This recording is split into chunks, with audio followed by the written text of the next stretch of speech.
Hello, everyone, and welcome to the August 2026 Pensacola Network. Can we give a hoop and a holler for that, everybody? Me and Robin always say, you folks in the third row up there, thank you so much for being here. Appreciate you for your support. I'm sorry you couldn't get the front row seats, but next time, please come out early and try to sit in the front if you can. So thank you for being here. Appreciate that. Now, today we're going to do things a little bit different today. Of course, Robin Rashad isn't here today. Robin's unfortunately in Arkansas at a funeral for one of her family members. So I want everyone to just please give a moment of silence and say a little blessing and prayer for Robin, for the family, and also for her safe travels there and back. Okay, thank you. And Robin, if you're watching online, I will do the best I can. It's not the same you not being here. It's like Sonny being here and no share. It's like your sidekick. Someone said, Brian, your co-host isn't here. I said, no, I am the co-host. I am the sidekick to Robin's host. So I'm going to miss you, Robin, but we're going to do a great job to make sure we do things well. Now, we are going to change the order a little bit tonight because we do have Alexa who wants to come up here and say a few words. If you've ever been to one of our chamber events, what we always do is we go around the room and kind of tell people who's in the room, what they're doing. And we have some great new businesses being here today that we do want to say a hello and give a shout out to. So I'll bring Alexa up to talk about her business. Hello, everyone. I'm Alexis. I'm Entrepreneur Services. I provide housing for seniors and veterans, anyone that's battling homelessness. But we do provide resources to the community if they needed a medical bed. We reach out to other resources for those things. So yeah, it's job research, injury, and things like that. You have some flyers. You have some flyers available too, right? That you can pass out to people. Yes. Okay, feel free if you want to leave them for everyone to pass them out, and be happy to let everyone know about that. Okay. Name of your company? Aja. Thank you, Alexa. We appreciate it. I appreciate you. She had a prior engagement, so we'll make sure we fit her in. In fact, we'll go ahead and just cover all the additional businesses here to bring them up at the same time. So the next business we had to bring up was Destiny Phillips with Revive Wellness Tables. You want to say a few words about your business?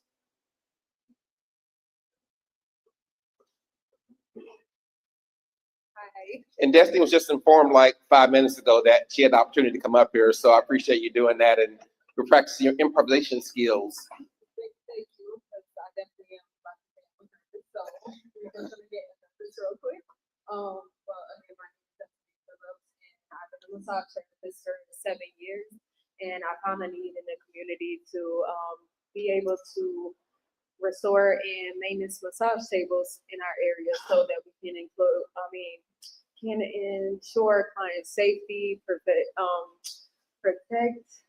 investments of our business owners, and just making sure that we're keeping our clients safe and making sure our therapists know that they, have working equipment. So I'm trying not to be nervous, but it's not working. No, you're doing great. And one of the things we always have my networking events, we always let people know that getting up and talking about your business, giving that elevator pitch is very important because it allows you a chance to tell people what you're doing in a concise manner, but it's also a matter of practice. So you do it the first few times, it feels a little rough, feels a little uncomfortable, but it gets better and better.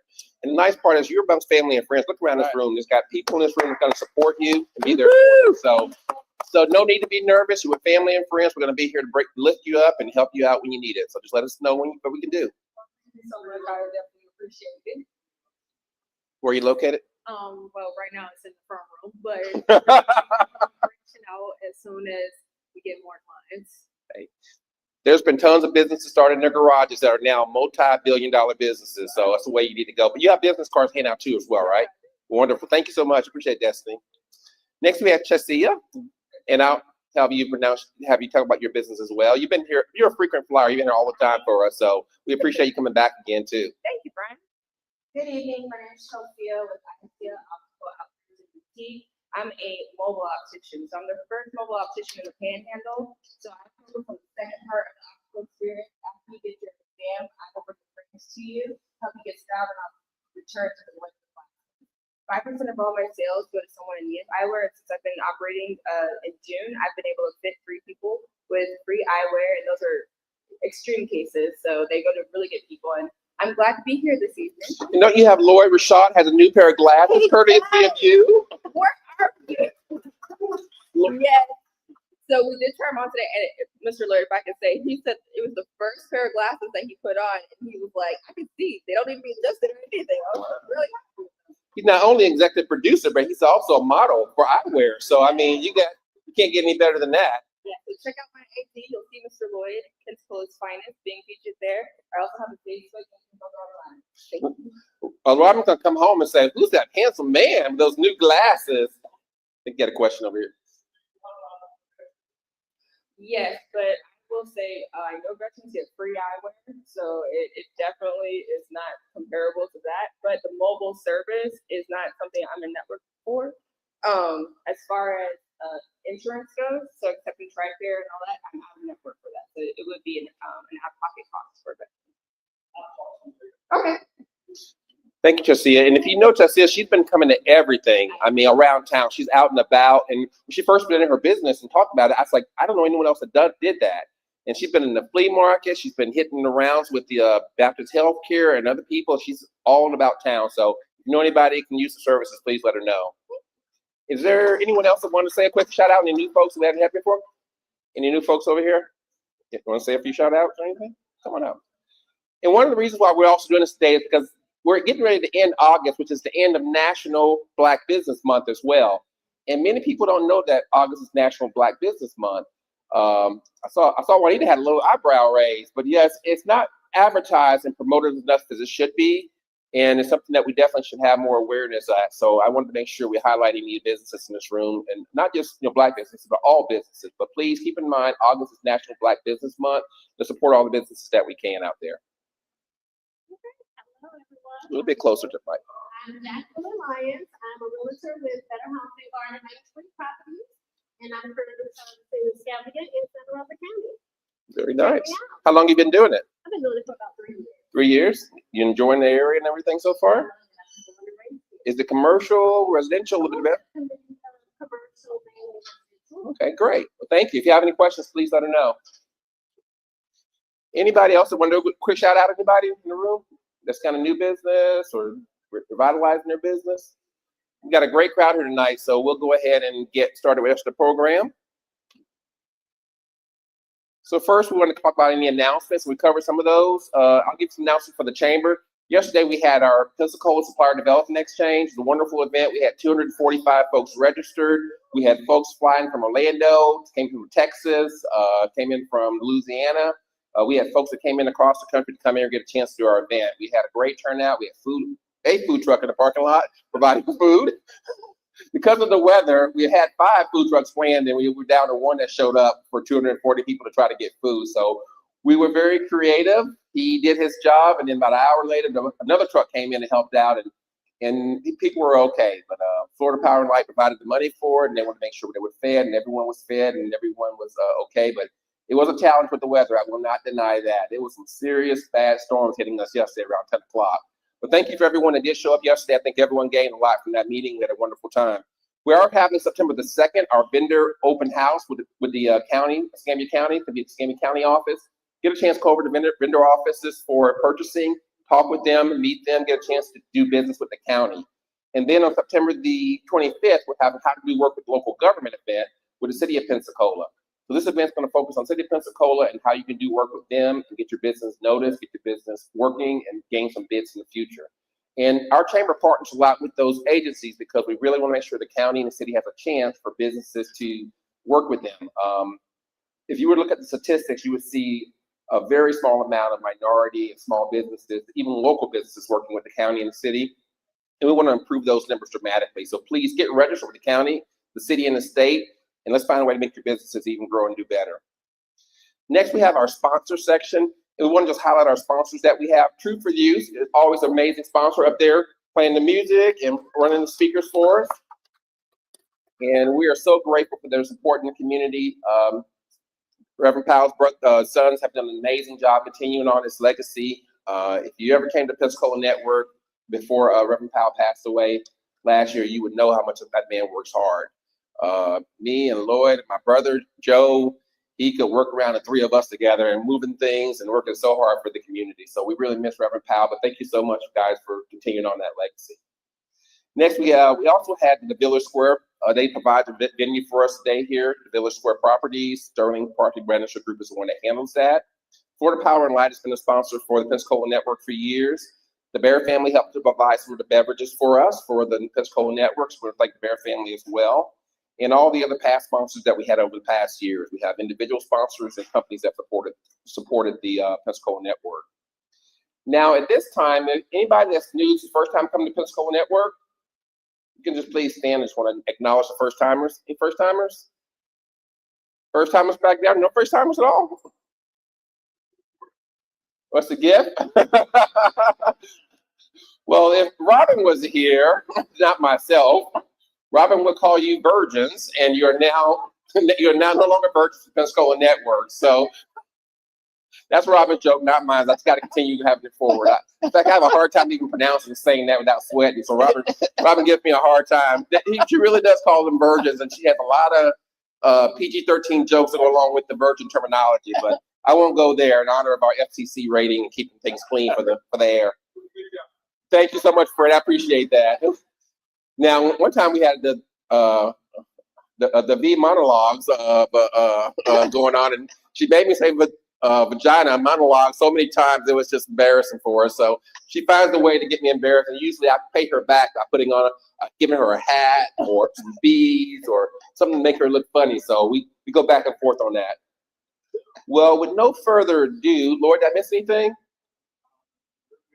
You're good? Okay, we got our sponsors. We covered some announcements. Any more announcements? Anyone had anything big going on they want to just mention while we got a little time? Miss Clay, come on up here. You know you love a microphone, Miss Clay. Microphone does well with you.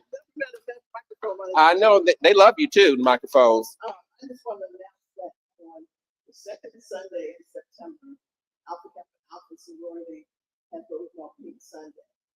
And we notice that we're connected over 30 churches in the community. But on the second Sunday, we can wear pink in recognition of breast cancer survivors and people who are just down in cancer. Second Sunday in September goes along with our Pink in the City dance on Saturday night, which is sold out. But come to church Sunday. There you go. Sunday in September. And if you've never been to a Pink in the City event, it's amazing. It's a lot of fun, great causes, the money they raise for the community. It sells out early. So if you don't get your tickets early or get a table, you're going to be missing out. You got to call your friends up and ask them to come and can you squeeze them in and stuff. And you'll probably get those phone calls pretty soon. People trying to get in the door that's sold out. So the wait list now, wait list already. Any more announcements? Yes, ma'am. So one of the things that I am bringing out back to school, August is not really, usually everybody's kind of in a rush for the first few weeks. September is usually when you get a lot of conditions kind of spring up with children and adults as well. This is where you know you need to update your prescription, or you get a little bit of difficulty seeing that small print, or children behaviorally sometimes they can't focus, and them not being able to focus because it's something a lot of different grades. So one, definitely get your eyes in, but know that also our family packages. So if your whole family, and I loosely define family, you don't get that people related, but you know, it's 4 people, they can all get fit for one set price. And that doesn't mean if you have a progressive, it's going to be more, it's for one set price. So definitely check out my website. That price right now is $750. And then I also have different tiers for collegiate, school personnel, and elementary school students. Thank you so much. Thank you. And one last announcement we have, our chamber's going to have our anniversary gathering event, party / whatever we want to call it, October the 15th on Thursday. We'll be having, go to our Facebook page, go to our website, you'll be seeing some information on it. We have a lot of fun when we have our events. If anyone been to our annual meeting before, the room around annual meeting? Yeah, so we have a lot of fun. We have music, we have some great food. Lloyd's laughing over there. Oh, Harriet wants to sing at our event? Okay, Harriet's going to sing at our event. That's an inside joke. I told my wife, Harriet, over here, my lovely wife, Harriet, 33 years married, beautiful in the red over here. Let's give her a round of applause, because she has to deal with me all day long. She has to deal with those late nights, different meetings we have. But we had an inside joke earlier that me and her can have Harriet come here and sing for us. And she almost didn't come tonight, so we had to pull her in. We were going to offer her to sing. She has a lovely voice too, but lovely, beautiful voice. You prefer Marcus's voice? Speaking of Marcus, we're gonna go ahead and call up our speaker for tonight, and this is Dr. Marcus McBride. Come on up here, Marcus. Over here. And me and Marcus already. What's that? Yeah, me and Marcus already said we're not big sitters, and we don't like sometimes these type of chairs, so we may be moving around a little bit. We may be moving around. But Dr. Marcus McBride, I'll have Marcus.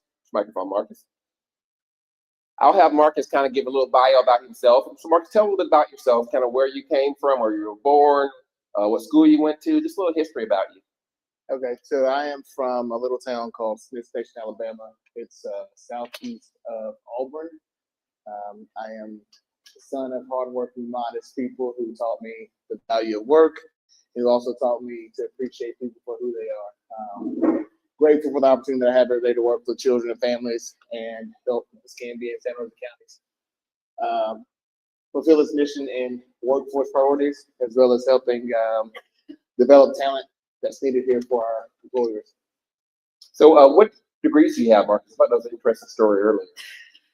So I started out at Sanford University. I went to college and I played football, and after a while there, I figured I probably was not going to go pro after all these different injuries. What position you play? I played defensive tackle. Oh. Mm-hmm. And after time there, I left Sanford and I went to the University of Alabama to be a regular college student, where it was not as restrictive. And I think my mom really loved Sanford because it was the premier Southern Baptist college student school of the South. And if I had a daughter, she'd definitely go to Sanford, right? And so I needed to go somewhere else, and I ended up going to the University of Alabama. I'm a diehard Alabama fan. I wanted to roll tide, right? Roll Tide? And so I definitely wanted to explore other opportunities, and I went to Alabama. I ended up getting my bachelor's in human development and family studies, and went to work in Birmingham for a stint there, working with children and families. And after I decided to go to graduate school, I got my master's in educational psychology, and then I got my PhD in educational psychology and research methods from the University of Alabama. Yeah, and I thought it was interesting because I know Marcus for a long time since he came in town here, but I didn't know what his degrees and his backgrounds were in. And, you know, I thought he was a doctor. I thought he was a medical doctor when I first met him. You don't pass out. You'll pass out. But so I thought it was interesting tonight just to find out the background, because it's great to know where you came from, and what you're doing now. A lot of times I encourage college students, what you get your degree, it may not be what you end up being in your life. You may discover yourself, and you may find yourself down a different path. And Marcus has used his background and experience to lead to a path now helping to provide education and provide careers for people, and it led into the path he's in now. But you took some different stops along the way to get there.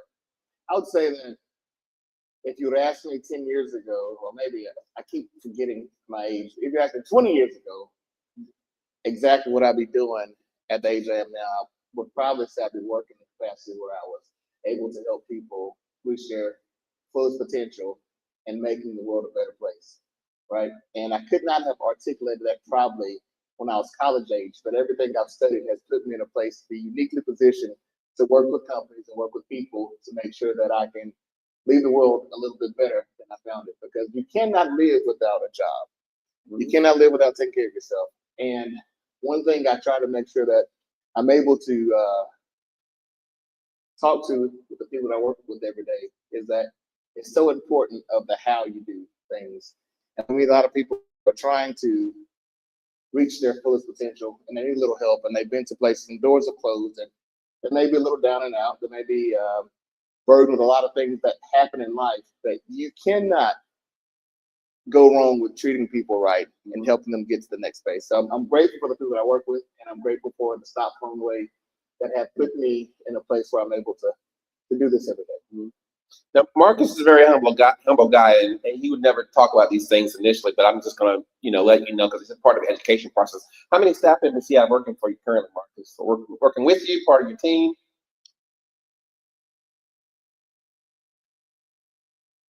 55. 55. See, his team's here to support him. That's the sign of a true leader, when you have teams here coming out to support you and be here for you. With cue cards. With cue cards. That's the sign of a good leader. But I just want to understand the scope of that, because if any of y'all in this room manage one person, y'all know it can be a challenge. You manage 55 people across different areas, and you have all of Escambia and Santa Rosa County, right? So yeah, we Escambia and San Jose County. Because it's called CareerSource EscaRosa, Escambia and Santa Rosa County. But I was at an event recently, a workplace summit, and to see the people across the state and Marcus' similar role, to have this great amount of respect for him. You're actually on the state board, right? For CareerSource now? For the Florida Workforce Development Association, I served for the senior president for 2 years, and I'm the past president now. No longer am I volunteering in that role. That is definitely demanding, and so I'm appreciative of the experience. I'm appreciative that it's a past experience, but it's definitely an opportunity to work with my colleagues across the state in a different capacity. And you learn so much about the opportunities that work presents and serving people. And it's definitely not bragging. It's just Marcus telling his story to know what he's part of. And he would never just volunteer the information. So kind of want to pull it out just to show the scope he has and what he's doing for the community. Marcus, look at the socks I'm wearing today. Florida's Great Northwest. So I'll put my leg up a little bit. So this is these socks are for Florida Great Northwest that we were part of. And Marcus was part of the class Leadership 1 class for the area. Can you tell us more about the class a little bit, Marcus? So Florida's Great Northwest is our regional economic development arm, and it serves 13 counties across the Gulf Coast here. And I happen to be selected to be in class 1. And it was a great experience. And it was a great experience because it connected so many dots across the panhandle of resources, right? And, there's, rising tides lift all boats. And so you end up connecting with people that are interested in doing some of the same work that you do. And we cannot get people jobs without strong economic development happening.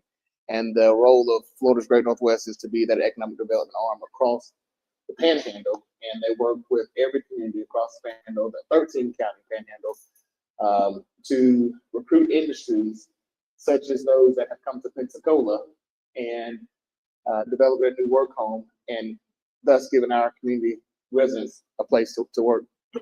Now, that class was about 16, 17 people, and they were community leaders across the whole 13 county area. And the class, this was something that was planned. The class selected Marcus to be president of that class just because of his skills and his assets, and you can clap for him on that one. But they selected him, and they started a whole president's thing. So then I was part of class 2, and they did the same thing, and they selected me as president. And so then in class 3, they said they did not have an African. So needless to say, we have not had another Marcus McBride. No, we broke the mold. Rumor is that he beat the mold maker for making me a Marcus, but part of the joke. But yeah, out of that class of gosh, should I go there? Robin would go there. So yeah, out of that class of 16, 17, the only black person in that class who's president. Second class, I was the only black person and became president, and it was a hard kick in class. It was a hard kick in class 3, but we talked about the fact that sometimes you got to go out of your areas. I gave a little graduation speech about the fact that not knowing a lot of people in there, me being a chamber of pretty much 1.5, with these groups and sharing roles with people that are in charge of 1,500 companies. And it's great to be able to show that we can do things and represent and be our natural authentic selves. And it was a great sharing experience. Coming behind Marcus was just amazing, the things he did in the first class. And I really enjoyed being the president of the second class. And he left a great legacy. And if Marcus wouldn't have done that, been that president, it's possible that I may not have been the one to come into class 2 and be the same thing. So thank you, Marcus, for that support. If you know me and Marcus too, we go around town sometimes, call him my big brother. I call me his big brother. So at times he calls me that, and people not sure really is his real brother or his soul brother, So it's kind of funny. Depending on who the person is, we'll play it off some, like, man, Marcus, remember we little kids together, we used to fight in the playground, and so depending on who it is, we'll play it off as either family brother or soul brother. and Marcus does feel like part of our family. We have gatherings, we love to invite him out. If you ever get a chance to go to karaoke and Marcus is ever singing, he just has a phenomenal voice.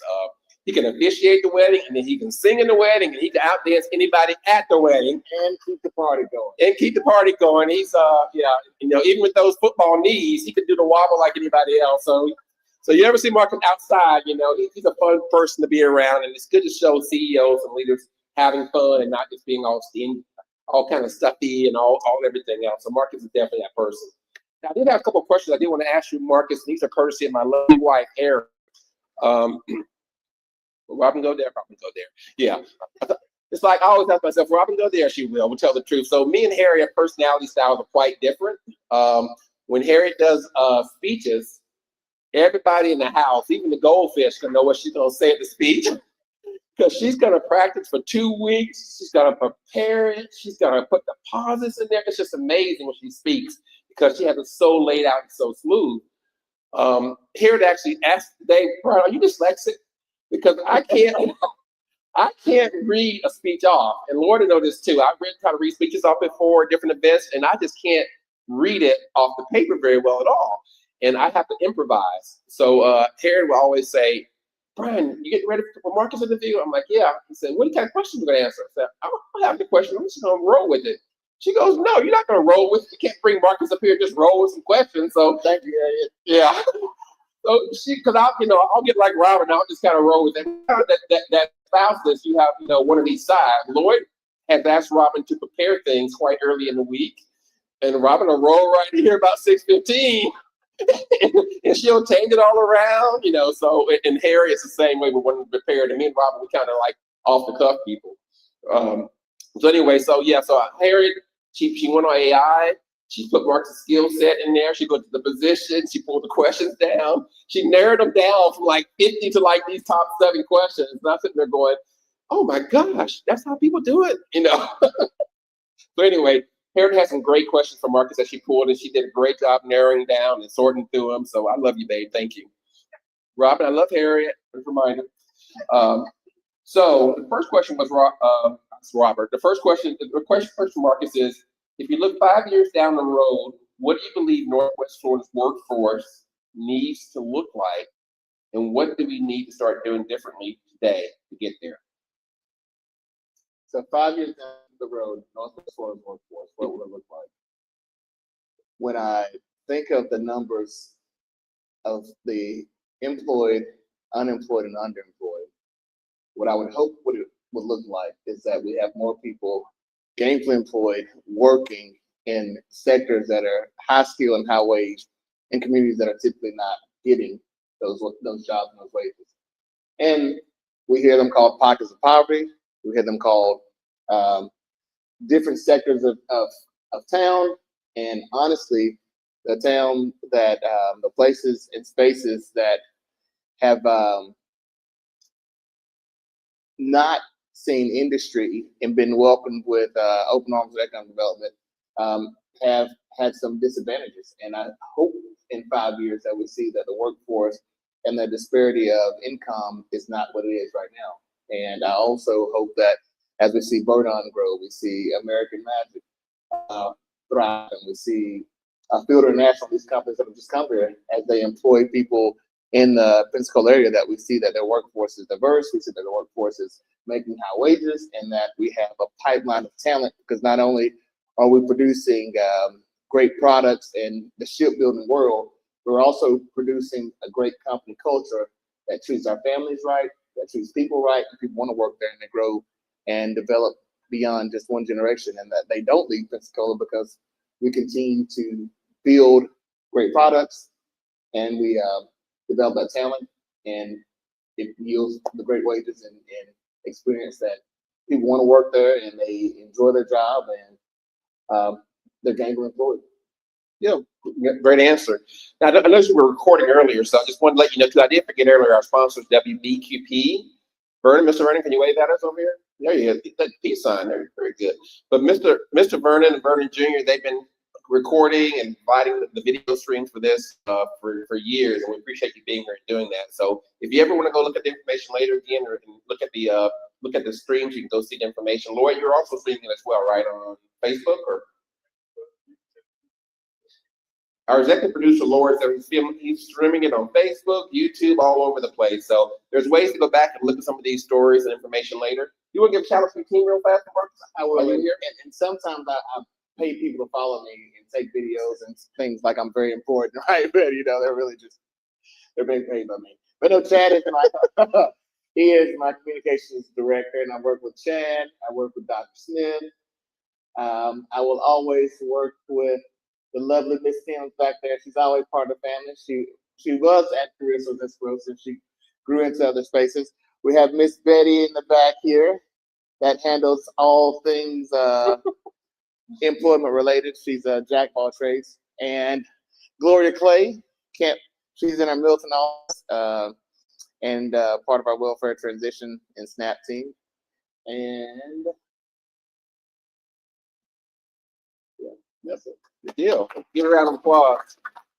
And Marcus will definitely tell you that no matter what you do, if you don't have a good team working with you, not to say behind you, underneath you, working with you, and that's what Marcus instills, it's always important to have that happen. So I'm glad we're able to have some VIP seats reserved for them because we definitely got a full house in here. We're packed. So thank y'all for coming in and getting your seats on time. Now, the question number 2 I asked you, Marcus, is what are you hearing from employers right now that you wish more businesses and community leaders understood about the workforce? Honestly, from the gut, I wish that they would understand that I'm also an employer. Mm-hmm. Right? We are a team of people, and we also employ people. So every challenge that they feel, I feel it just as tough. And it is a fierce fight for talent some days. And also, every company is the culture they create. And when we have opportunities to bring people on board people or look for talent, you know, I don't have a crystal ball and say, hey, this person's going to be a perfect employee and they'll work there for a number of years and they'll never leave. I also don't know if this person will come in and destroy your company culture and not do exactly what they're supposed to do. But you take that chance with every employee that you hire, and part of the process of onboarding and getting to know people is part of the organization. And I say that because a lot of times individuals will say that CareerSource EscaRosa is known for a clientele that comes with a lot of barriers. And true, people may come to CareerSource EscaRosa for help with tuition. They may come there for help with transportation. They may need childcare barriers removed. But the main goal is that when we are sending someone out for employment and we work with an individual, we're sending someone based on the skills they've had to earn the job. It doesn't matter how you walk in that door, it's how you exit, right? It's not where you started, but where you finish that matters most. And so I say that about not having a crystal ball about me being an employer too. I look for the same thing. Someone who's going to show up ready, motivated, and reliable for work. And so when you talk about where did you start and how did you get there, how did you refer the person, that is this much of the story. The large part is that now you have the skills for the job. You've been through training programs, we pay for training programs, we put through training programs, and you have the motivation and aptitude to do whatever said job that we recommend for. And do I have a crystal ball that says it's going to be the perfect candidate? Absolutely not, and no one does. But I guarantee you, if you give people the opportunity and you treat them right, people will show up every day and want to do a good job for a said company. That's a very good point about that. And, you know, like you said earlier, a lot of times, but you guys do go through the process kind of helping to vet them out, give them different opportunities to learn classes and skills to help get ready for the positions even better. Absolutely. There's a number of skills that are taught from beginning to end, and there's a class schedule of, you know, how to dress for success, how to interview well, computer skills. We have the whole Florida Ready to Work essentials. Gloria and team work every day with individuals that may not be work ready for a year or so because they've got barriers to be removed. But it does not stop that person's drive. You know, it doesn't stop their drive from wanting a job and whatever part of the program that may be in. They're not ready for work today, but we're getting them ready for work. And when they are ready for work, we will make those referrals to employers to get them employed. And I've had several great success stories. This week when we were at the board meeting, I met a guy who said that he came through the welding program in Okaloosa, Walton, and now work for one of our college systems here, right?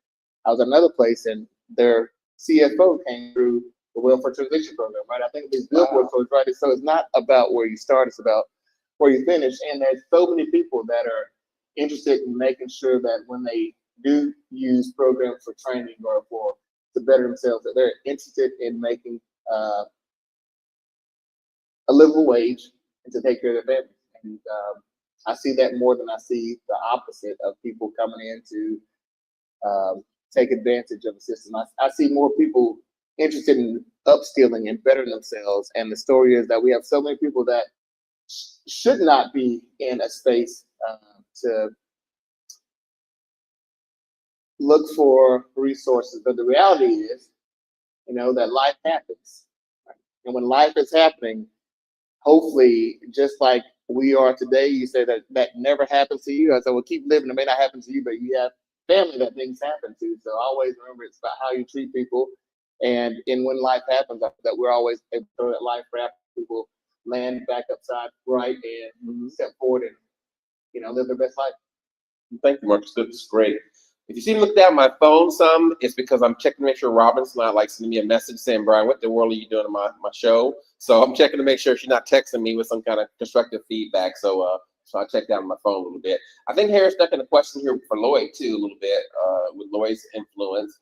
It says, how do we make sure that the workforce development isn't simply about filling today's jobs, but preparing people for jobs that don't exist yet, especially from an AI perspective? I don't see AI as a scary tool at all. I do know that we have to be prepared and understand AI as a tool that's useful for every sector of employment. I remember going to Walmart in the 80s as a kid. I remember actually having a live cashier check me out at Walmart, right? And if you had a very good customer service experience probably in the last, 2 or 3 years, it's probably because you checked yourself out. Yep.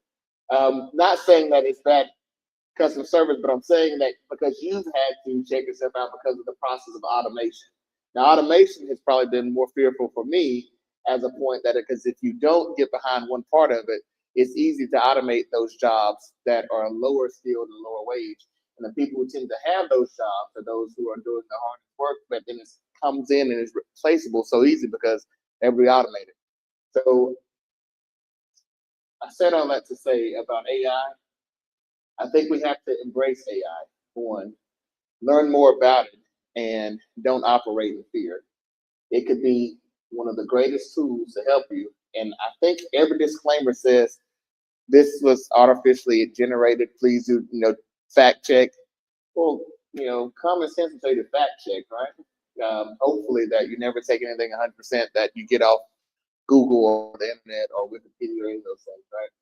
So, but I would say embracing AI, learning more about AI, familiarizing yourself with some of the platforms so that you're actually able to be competitive, because I think you will lose the ability to be competitive as an employer and a job seeker, if you don't embrace AI and figure out the tools that will help you shine and make you look better. And I got beyond just using AI to fix a paragraph for me. I think I'm a good writer, but you let AI spin. Whoa, who is this guy, right? Mm-hmm. So there's a lot of, and it does so much more from a research standpoint and breaking down different things. And now you should ask this question of Lloyd, because Lloyd is the expert behind it. But there's so many different ways that AI will make us better, from comparative analysis to giving us facts that may or may not be known. So definitely embrace it and a little bit deeper, and don't be afraid of it. Good answer. What is one workforce issue in Escambia and Santa Rosa counties that you think isn't getting enough attention? So one workforce issue that's not getting enough attention in our counties. That's not getting enough attention. One workforce issue, I would say the exposure to our young folks in careers at some of the larger companies that create a number of opportunities for people. Some of our larger employers, if you have a place that employs thousands and you think about the exposure that are the opportunities for exposure that happens to the young people. You know, children can't be what they can't see. We have a number of children that sometimes live in homes where people don't get up and go to work every day.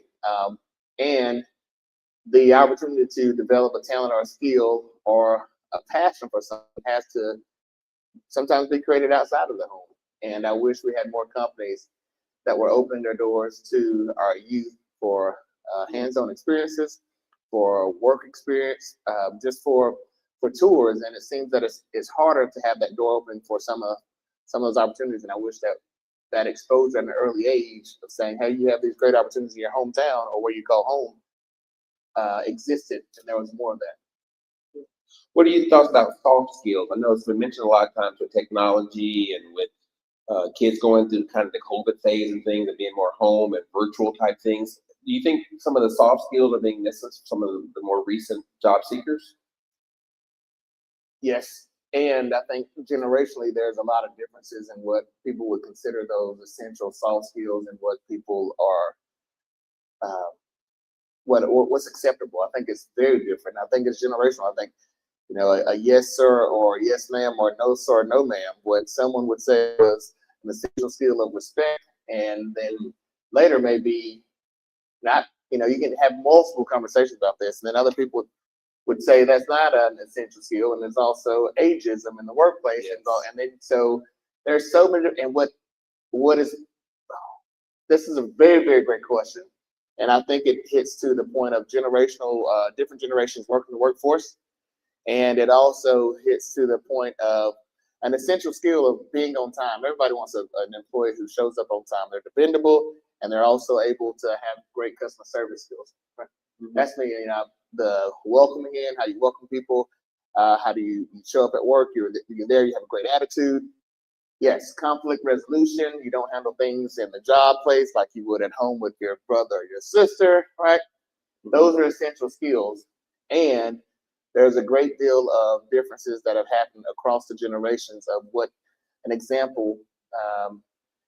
There's a great difference from when I was in elementary school, what bullying was, to even in the workplace now. And I'm not demeaning anybody's experience, but you know, there's so many things that be considered harassment or bullying, or you know, you can't put a flyer up that may say we're having a weight loss competition because it may be offensive to somebody for health and wellness, right?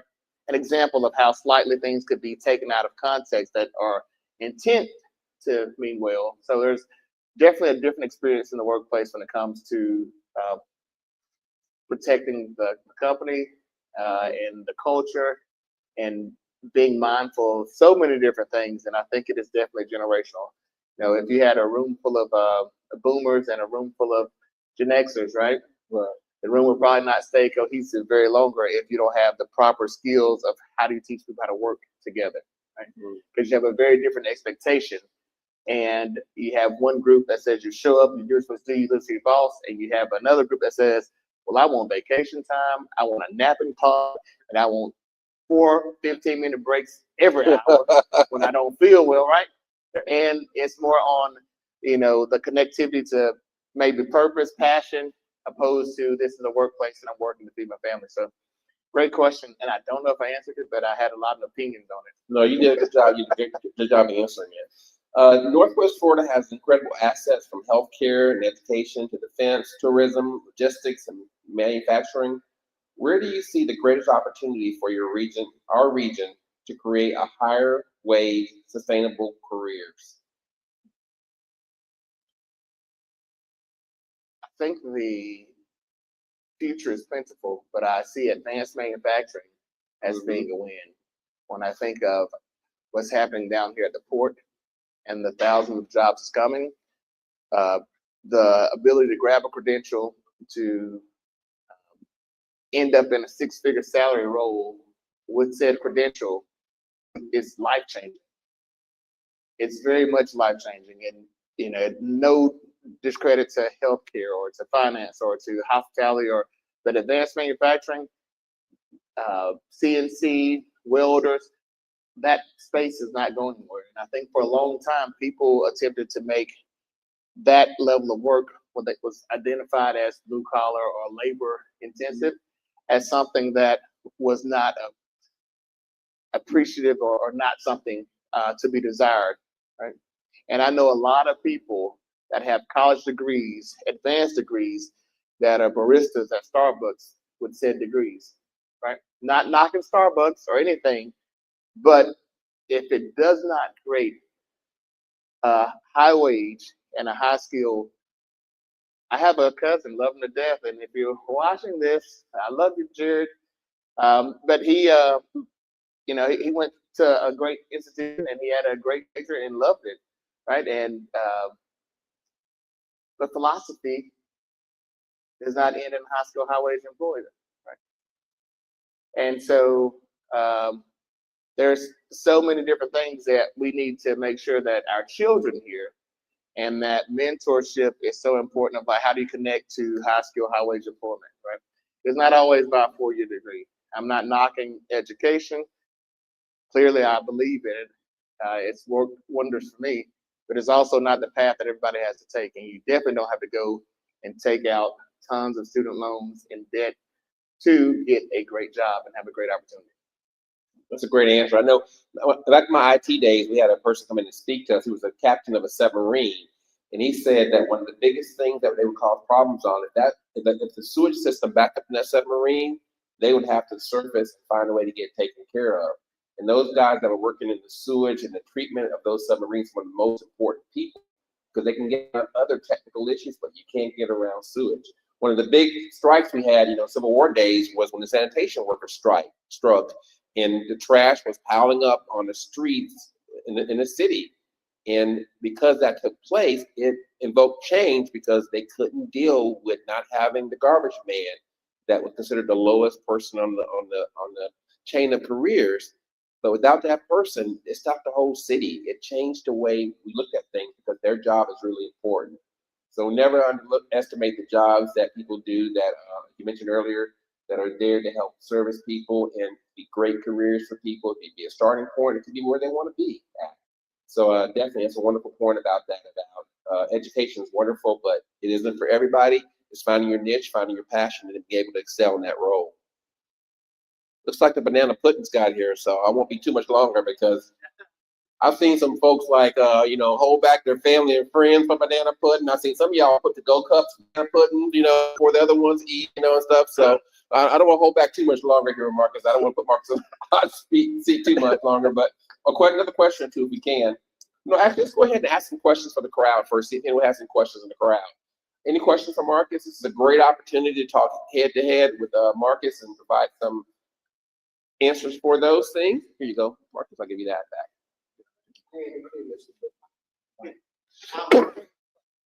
I'm a middle school manager at Bellevue Middle School, and we service all of our lower income clients in the county, but we're also a community school. So my question is, what are the type of conversations that we need to be having to prepare our students who will 5 years from now be going into the job market, to prepare them to go into the culture, not necessarily the skills, but having the skills as far as the cultural standpoint to be employed.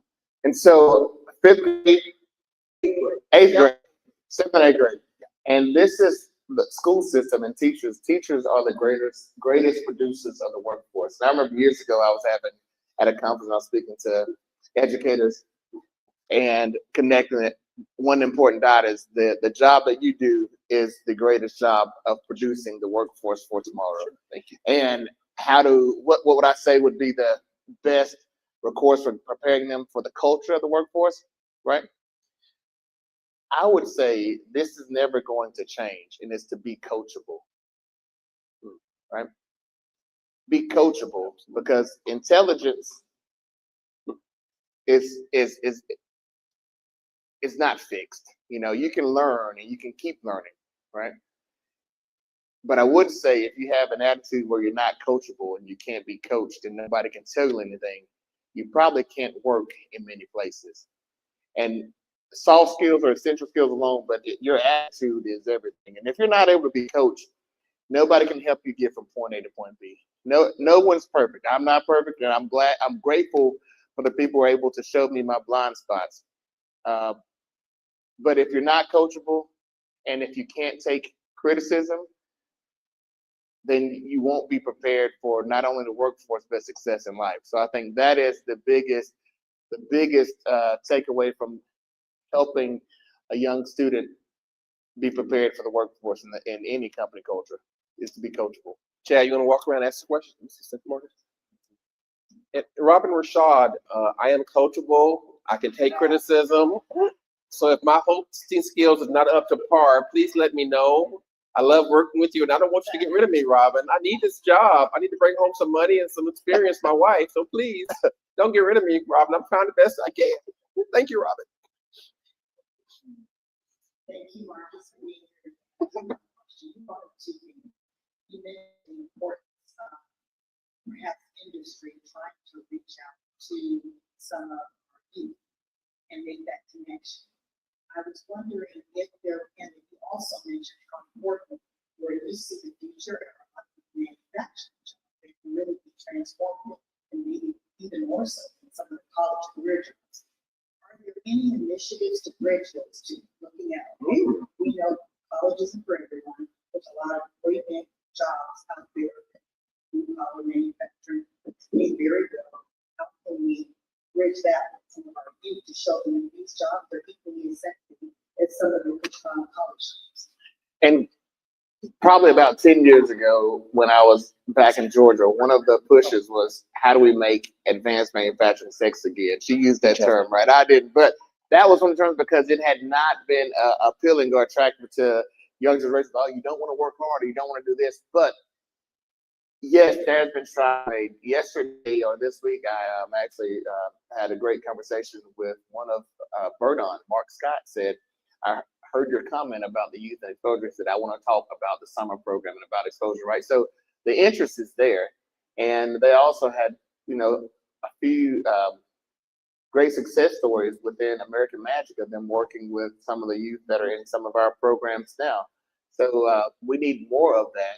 And we need to continue to create that dialogue and saying the teenagers, those that are in school, they need that opportunity to be exposed to those careers. And that's exactly where it starts. So it's starting, I see traction, and I want more of that. I want every employer knocking on the door at CareerSource EscaRosa for our summer youth program and saying, hey, how can I get 4 or 5 teenagers to work in my spot over the summer, or more than that? And we pay their wages. We just want them to have a valuable experience for work. See a second. And the summer youth program is amazing. Marcus with EscaRosa worked with during the youth. Lloyd had like 15 youth, I think, over the summer. And, there were some that needed some help and assistance and a little coaching and mentoring, and that was very important. I had one that was amazing, Mariah. She was phenomenal working with me, and I learned a lot from her. She helped me out. So getting the kids in the door, teaching them work ethic, teaching them the ability to be in the office was phenomenal. I told Mariah, anytime you're available, I'll take you on. And then went to Harriet. That was a great question, Harriet. I am coachable. I take criticism, Harriet. Please don't get rid of me, Harriet. I need you in my life, Harriet. Don't leave me. Okay. Everybody else is coachable. I'm coachable, and I take criticism. So just let me know, and I'll change my ways. And that's saying you have to be willing to change. Willing to change. Got it. Adaptable, yes. Yeah. Coachable and adaptable. Okay, I'm working on the last one. No, I think that's the question over here. I've been able for about 5 years every day, and a lot of the workforce was mainly based off of apprenticeships versus internships. How do you feel about that? So we have across the state of Florida, Apprentice Florida is a great initiative, and the state of Florida just received a great federal award at the tune, I think, $40 million from the federal government to concentrate heavy on apprenticeships and apprenticeship programs. I have an apprenticeship coordinator that works with me. Dr. Smith is responsible for that apprenticeship development, and we're working very hard to make sure people see the value in apprenticeships. And in some of the fields, HVAC, plumbing, electricians, when I think about making it appealing, I think the return is right there when people are able to see not only just the freedom of some of the business owners who own some of those companies, right? But I heard, I think maybe it was one of the people with Florida makes. If you go out there and see who has the biggest boats and the nicest trucks, and it's typically people that are working in those fields because they are well compensated. And if you get in the door through an apprenticeship program, that is probably going to create one, a loyal employee, because that person had the opportunity to learn under someone, and also create the company culture is within that person because they started off as an apprentice and they developed there. So it's a win-win for both. I think we had a question over there, Chad, over there. Quick story, my son, he got an internship in Japan for 8 weeks last summer, and he went to Japan for 8 weeks. It was an internship, and he didn't get paid, so he graduated. One of the questions that he asked people now that want to interview him that kind of has that apprenticeship type name to it is that I'll get paid for this apprenticeship, because the internship was good when he was in school, but when you get out of school and you got to pay the bills and stuff, he's like, do I get paid for this internship or apprenticeship? Because it's a big difference there than what he was when he's trying to get those skills and internships. That's one of the things he definitely checks on first. And internships, and both of them are great. But if you get an apprenticeship, like you mentioned earlier, that helps to lead to something in the future, provide a career path versus just a temporary job, then that's where you want to go, because that path is going to help you out. So very great point about apprenticeship versus internships. We had a question over here.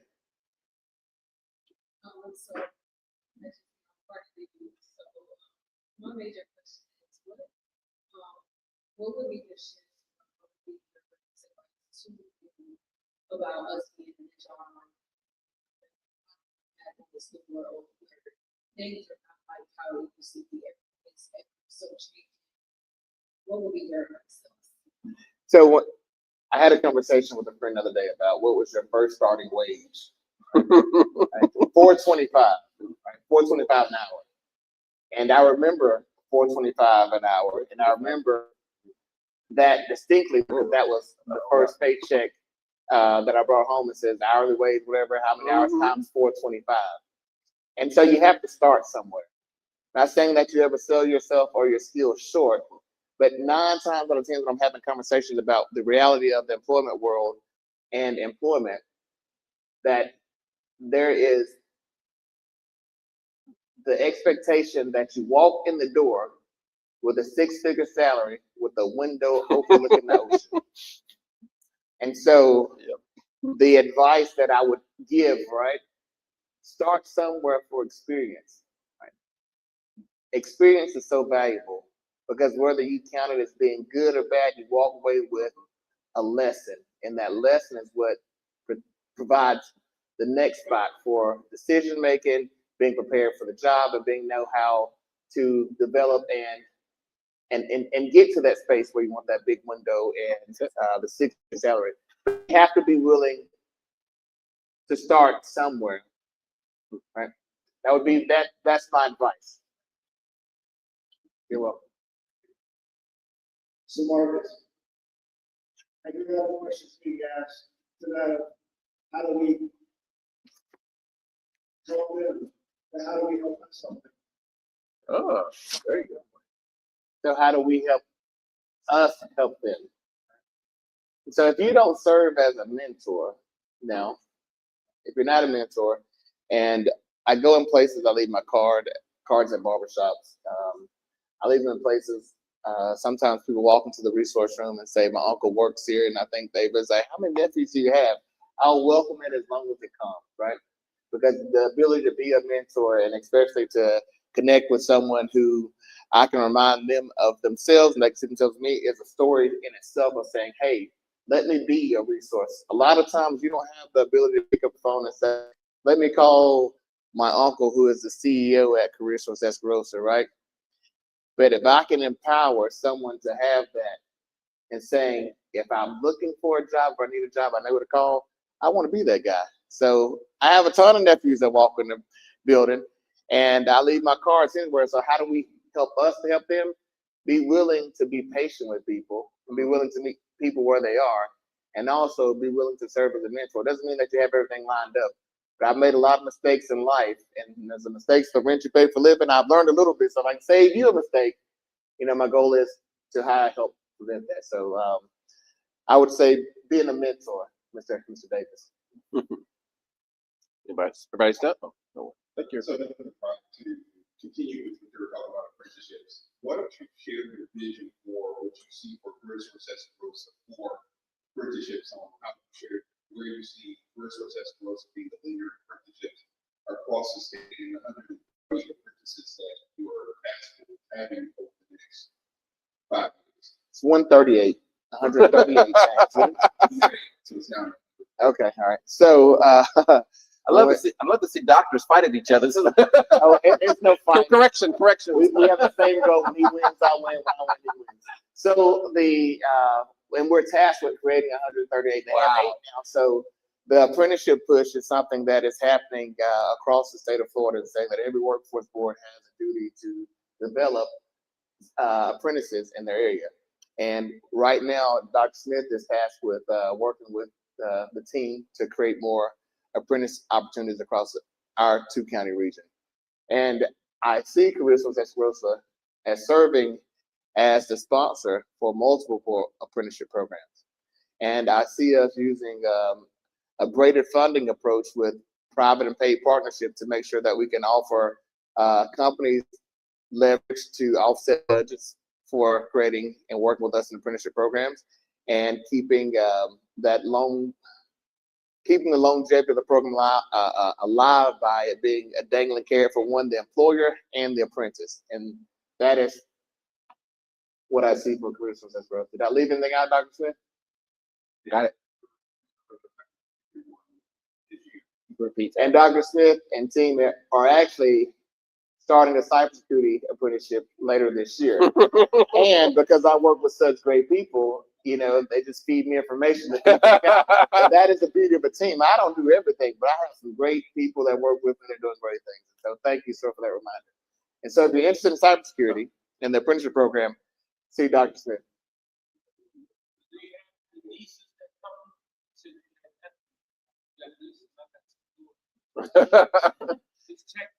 Tell them Uncle Mark is at CareerSource EscaRosa, 6913 North 9th Avenue. Come ask for me. All right.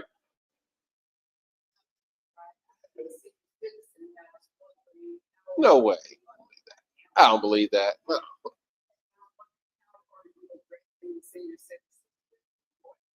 There's a lot of senior citizens that may not look like senior citizens.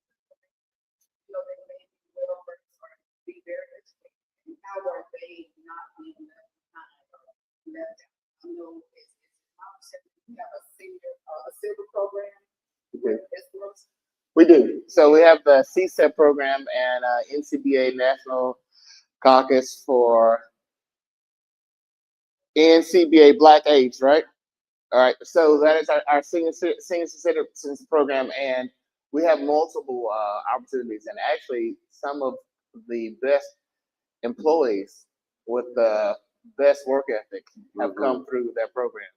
And the difference between the expectations of what I expect from a workplace and what I'm willing to invest are like night and day. The autonomy that comes along with someone saying, if you show me what I need to do and how to do it, I got it done. And they are so it is it's like a light switch, right? And I don't know if there's a prime age that you say this person is responsible and they're able to take direction and you tell them what they're gonna do it, or if it's a generational thing. And I go back to having multiple generations in the workplace. I see it just not in my place of employment, but we are addressing that, and we partner with the CSTEP and NCBA program to place seniors in opportunities and hopefully at least a permanent placement. And so if you are, or if you know someone who's looking for employment, there's not an age factor at all. The will and drive and desire to be employed and employable are two different things, right? You can have a will to be employed, but actually be employable are two different things. So some people may not be able to work, but if you have the ability to work and you want to work, don't stop working until you don't want to stop. Right? You're very we had one more question. One more. Oh, 2 questions. One back. Come back and see us, right, Gloria? Come back. Oh. A little bit closer to your mouth. Just there we go. into the labor apprenticeship. You have a question. If you correctly identify, there are 2,000 jobs coming to this market. It's more than 2,000, but 2,000 was the number that I've rested on because of conversations that I've recently had with the trajectory of Verdun and the shipbuilding that was kind of concentrated around the last meeting. So there's an interoperability between economic development and workers. When the new employers come into town, the number of jobs is impossible. The apprenticeship program grow because there is a mandate that each of those employers offers a certain number of apprenticeships in the market that they can bring. Are you asking, could that be a request? Could that be a request to the employer? It could be a request, and they could say that they're not interested in that route. But I don't believe that any of our employers that are coming to this area that are big established are not interested in growing talent from however we can create it. And I also I'm very optimistic about those employers and sit in the room with the hiring managers and the leaders at the table that are huge on company culture and creating a space where not only they can hire one person, but they have families interested in saying, how do I get a job there, right? How do I get involved in here? So, I'm very optimistic about it. Not, lip service is one thing, right? And so there's some proof being put out there because we've seen several our youth from programs that have been employed and in training programs, and one has traveled multiple countries already working with one of the new employers. So there's opportunity. You're welcome. You had a question? You knew I had a story. You're right. Right. I'm going to tell a story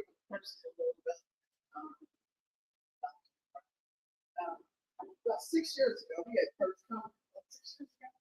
Wow. And at that time, I was becoming a grandmother for the first time. And I decided to leave CareerSource. But I want to say, I was always thankful because he called me in his office. And we had a nice conversation. Told me how much he appreciated me as an employee.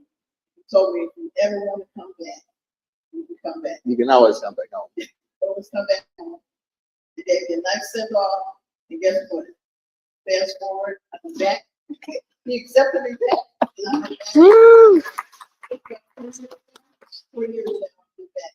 So that's the side, another side of him that I appreciate is that he cares about his employees and to help them, and to understand. And he writes wonderful emails to us sometimes about his own personal experience and his grandmother, which is still with him.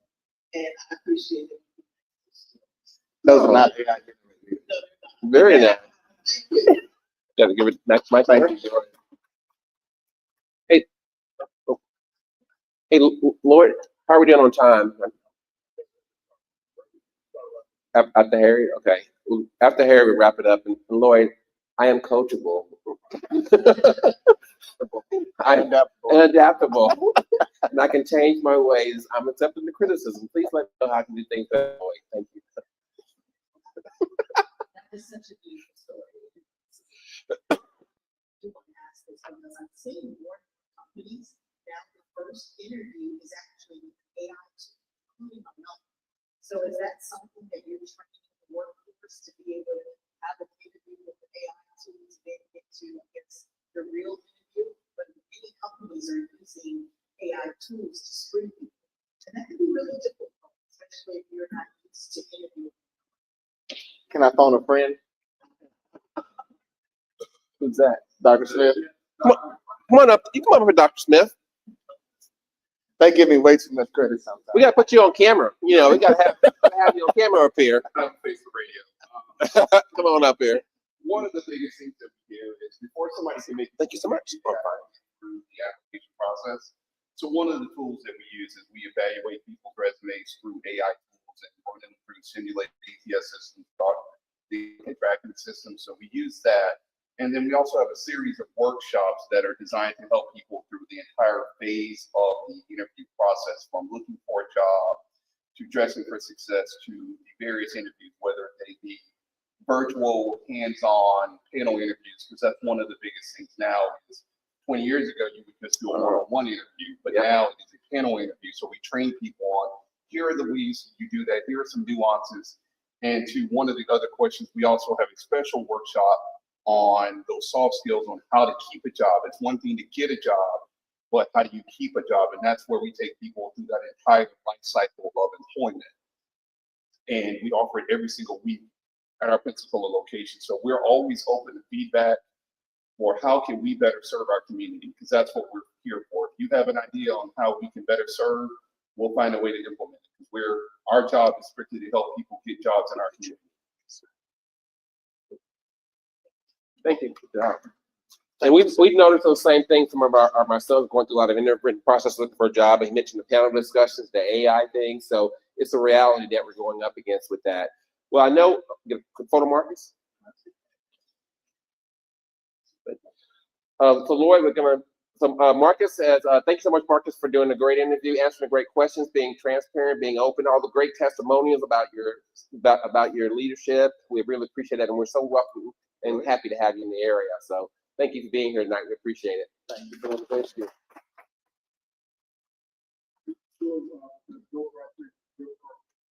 Okay, so we got some business cards inside of the bowl here, so we're gonna draw for names, and I got a gift card here for $25 that we want to give away as one of the gifts for tonight. So you can just reach in there, Marcus, and pull out a lucky winner tonight.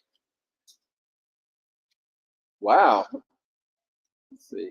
So the winner says, Robin Richard. Robin? Just kidding, it's not Robin. Can we put it back in again? Okay. Okay, the winner is Adrian Wire. Marcus pulled it. I did not pull that. Marcus pulled that. Family members are no longer allowed to win prizes within this event. Here you go. Can you get a photo with Marcus? Absolutely. Thank you, Marcus. I'll give you $20 later. This is your card. I can't read it. I can't believe it. Rob you, Right? They said, can we put it back in? These are the three amigo brothers here. Right. Okay, another 50-50 today we do. Okay, 50-50. Okay, so we're going to go ahead and end tonight's Pensacola networking. One more thing, and I forgot this right here, and thankful for great people I work with reminded me. I don't know if y'all knew this, but Lloyd Richard is my boss man. He is my board chair. Ooh. And Lloyd. I'm grateful for Lloyd because you don't have to walk with a big stick to be a leader, right? And but Lloyd knows how to handle people well, and I'm grateful for your leadership and your patience and all that with me, Lloyd. So, so Lloyd is the board chair for CareerSource EscaRosa. And since I've been here, I think I was introduced to Lloyd on my selection committee, right? Yes, Yes. So Lloyd was one of the people who brought me to Pensacola, and grateful for this opportunity.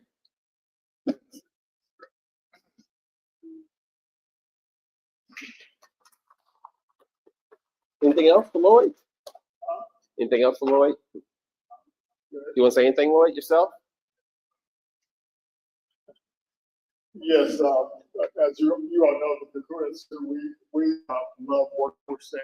We work with interns, workplace learning, all kinds of stuff, and we leverage that to do stuff to help founders and small businesses. And so there's a lot of opportunities out there. So if you've got a company, there's opportunities to leverage these workforce programs, internship programs, and there's just so many opportunities out there so to help you get capacity to grow your business. And I've had several inquiries. I think one guy came out, he wanted to check on like doing a proposal to CareerSource or something. The bank company, but He did. Okay. Yep. And I've had several inquiries of people want to get on the training providers list. And so I think there's a lot of interest in that people who provide training for the workforce. So there's a lot of things you all I guess, to be aware of, the workforce spends a lot of money at all these colleges around here. It's just so many things that the workforce spends money with, and so like if you offer some, you want to get on that, what do you call it, ETL? Eligible training provider list, ETPL. Okay. Yeah, so there's a lot of opportunities. I just want to make sure people are aware. So what's your budget, Marcus? That's a little personal, Lloyd. I think it's roughly a little over 5 million. Yeah. So there's a lot of money being thrown around to support those programs. So don't miss out on that opportunity. Thank you for being here. And I do want you all to know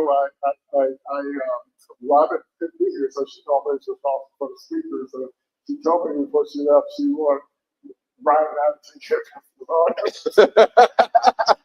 So I said, yeah, what was going on in Pensacola for that people want to know about?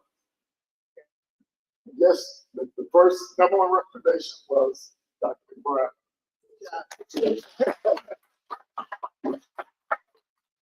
And Lori did a great job pulling Dr. McBride here for this and organizing it. And I said, yes, it's all my job was. So Lori, thank you for doing all the legwork. You had a quick question or comment?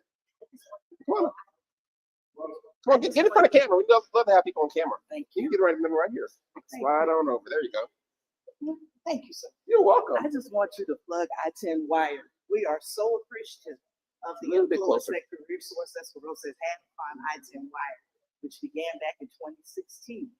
And so thank you for supporting it, and also Lloyd for being a frequent speaker at I-10 Wire. If I'm not mistaken, he should be there this year. So if you'll tell the public a bit about it, I think as a math instructor, you probably want to bring your students. They do have a student day at I-10 Wire. So thank you, Ms. Sim. She's one of the OGs at CareerSource EscaRosa that I met and then she moved on to greener pastures. But grateful for her leadership and work she does in the community with friendship programs and I-10 Wire. She was one of the first people to work with this, one of the largest cyber and tech focused conferences on the Gulf Coast that happens here in Pensacola Beach. It is October 28th, with the last Wednesday. Yeah, last Wednesday, Thursday, Friday of October, and it is a wonderful experience that's going to have the job center with a lot of employers looking to fill roles. What hotel is it? It'll be at the Pensacola Beach Hilton. Pensacola Beach Hilton, and the team at CareerSource EscaRosa will be working the job fair, working throughout the conference there as many great speakers and huge amount of support comes from WWF Cybersecurity, Jim Rhodes and the team there. So there's a lot of great players at the table there. But it's a great conference and great opportunity. So thank you. I appreciate it. Thank you. Thank you. And now we'll go ahead and end for the night. We got some banana pudding that's brand new over there. We got some snacks. We got some beverages over to the left. Sorry if we ran a little bit later than normal with Robin, but there was so much good information. I couldn't cut Marcus off from answering questions. You guys are such an involved audience. So feel free to mix and mingle for a little while. And then we'll see you next month for our next Pensacola networking. It's always the fourth Friday of every month. So please come back and join us. Thank you again, WBQP, for being here and providing streaming. Mr. Gant? Great job. Well, thank you. Robin, you hear that? It said a great job, Robin. Don't get rid of me, Robin. Thank y'all. Have a great night. Thank you. Good job, Marcus. You did excellent.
Thank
you.